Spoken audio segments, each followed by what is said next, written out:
Yo, what's up, players? Shit, we got a video. Cause the other video didn't want to fucked up. It fucked up. So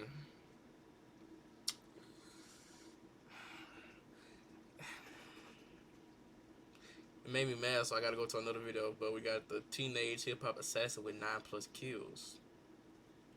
Feel me? We gonna watch this. Let's get to it. Yo, Boosie, who's next? Were the Okay, words yeah. tattooed under his chest with a depiction of an AK-47.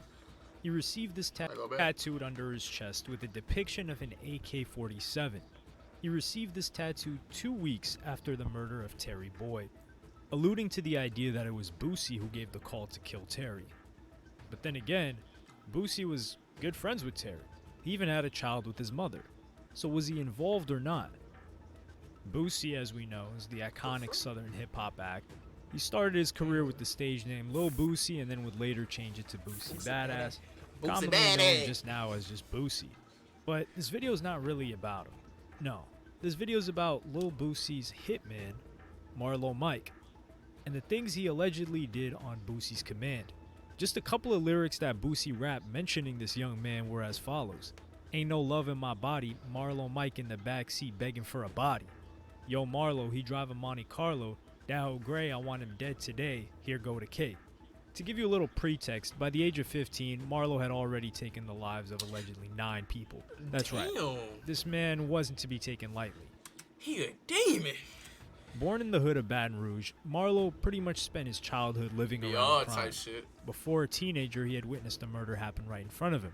Charleston White had recently come out and said that at the age of 5 years old, Marlo witnessed his own mother being killed, an incident that most definitely had a long-term effect on his psyche. Because of where he grew up and the things he saw in his childhood, Marlo would become a menace to society. He got expelled from middle school for carrying a gun while walking around campus, and although he had anger issues as a kid, he wasn't too violent, at least not in the traditional sense. His mother, however, was always concerned about her son because he'd often mentioned that he could hear voices in his head, possible schizophrenia, which is a bit odd and conflicting on the accounts that Charleston White made that he had witnessed his mother die, but this could have been a guardian. We're not entirely sure in that capacity. But having your adolescent son say that he could hear voices in his head isn't really anything to lose sleep over. Maybe he's finally become conscious of his thoughts. No idea. But it might have just been the mother's intuition that she could feel something wasn't right. And of course, things began to escalate rather quickly during his preteen and teenage years. During this time, Lil Boosie's raps had a strong influence on him, as it did a lot of people in the South. In fact, when Marlo was 14 years of age, he started living with Boosie in the same house. There's even a photo of Marlo hugging Boosie's daughter. In his words, Boosie stated that he saw Marlo as his own son, then even became his legal guardian. But for what it's worth, Marlo quickly developed a strong reputation as Lil Boosie's muscle, a stone cold killer, a man who thinks nothing of taking someone's life. On September 22, 2009, Lil Boosie once again pled guilty to illegal possession of marijuana. This was the 3rd time, and so the court ended up sentencing him to what have most likely just been 1 year, but because he violated his post-plea terms, his prison time doubled. Going back to Marlo Mike, he never, not once, shied away from crimes. Everything from property damage, dissing and resisting arrest, possession of illegal and dangerous substances, robberies, guns, you name it, he did the wrong thing as naturally as and involuntarily as he breathed. And at the core of these crimes was his obsession with drugs. He would get money by selling drugs, use that money to buy weed or lean, and this unhealthy cycle continued. Some could say he was probably self-medicating for a mental issue that never got diagnosed. At one instance, he pretty much killed someone for money, about $2,800, so that he could then use the money to buy some drugs. This then brings us to what happened on October 21st, 2009, the night when Terry Boyd was murdered. 6 bullets were fired from outside the window. By the time the police arrived, the man was already dead. Terry had been living there ever since he completed his 5-year stint at the Winfield Correctional Facility, which ended a month prior, and when things were investigated, marijuana, morphine, and codeine were found in Terry's bloodstream. That's right, Terry wasn't a stranger to the underground world either. Someone wanted him dead.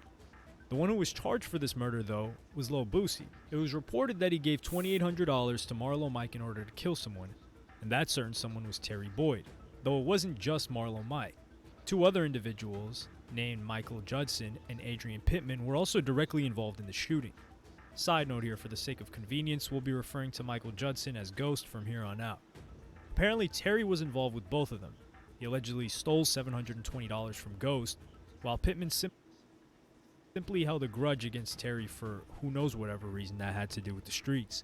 It's also revealed that in the hours leading up to the shooting, Boosie told Pittman and Ghost that he was willing to pay $25,000 to get Boyd killed. This was in the wake of a letter Pittman received from an inmate named Lucas. The contents of the letter suggested that Boyd was planning on doing something to Boosie before he was released from the prison. From the looks of it, Boosie knew that Terry was after his life. Maybe it was bad blood, or something even more sinister. We don't know for sure. All we have is that one statement from Marlo which states that Terry publicly disrespected Boosie while he was interacting with a fan. Though whatever the reason may be, Boosie was adamant in wanting Boyd dead before he pulled something. Hence Pittman, Ghost, and of course Marlo carried out the assassination. They spotted him inside his house, Marlo let off the bullets, and then drove all the way to Boosie's home. There, Marlo was then given 20. Boy, you can tell that's downhill, boy. Them houses, dude. Boy. That look like fucking, I forgot what place that at.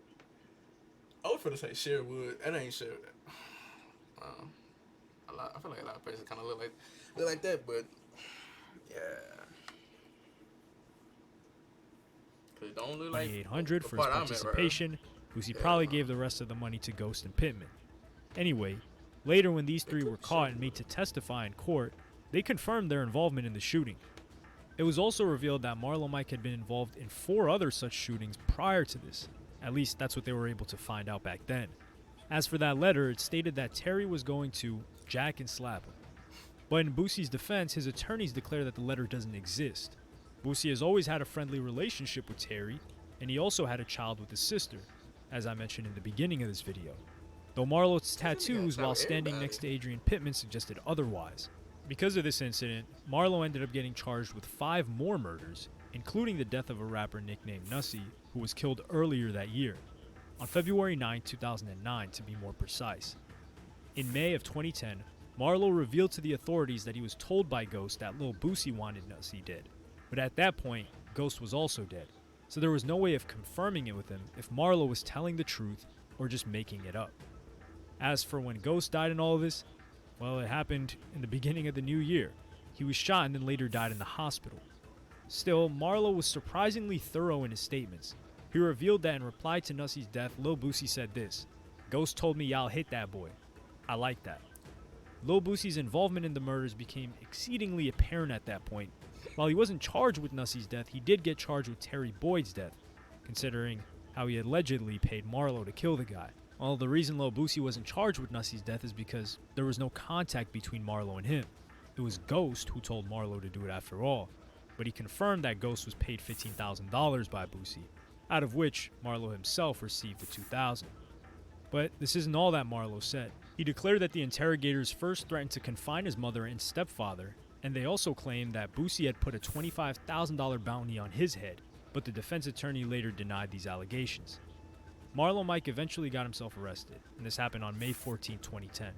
He was charged with a lot of shootings and deaths that had happened in the prior years. He was on a killing spree for over a year, when since he was just 16, he managed to narrowly avoid the death penalty. The law didn't see him as a kid, though. However, things took an interesting turn during Boosie's. Of course, they always, technically he did kill a lot of people, but they always gonna try the niggas, for sure. Always gonna try the niggas for adults. Crazy, right? I don't know why, but hey. Trial.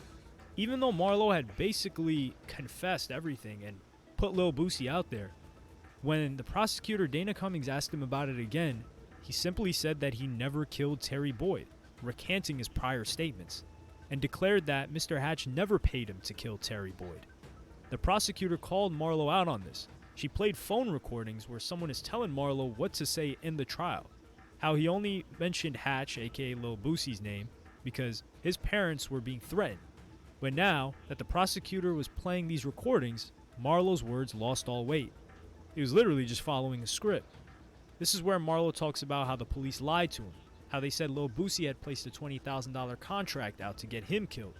In the end, Lil Boosie, he made it out, but Marlo didn't.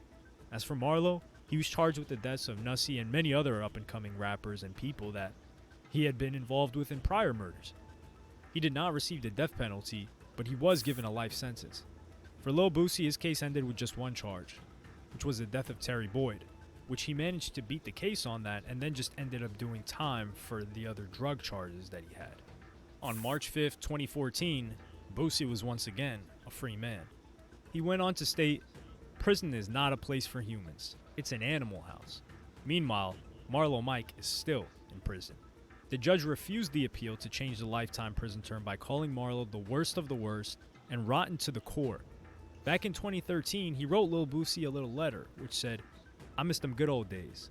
I wish I was still in that world to lay the law down." Was Marlo Mike mentally ill? Does he have any remorse for what he did? Was he even mentally capable of understanding what he did? We may never know. Hey, man. It was a good ass video, man. But I'm out, bro. I'm out, bro.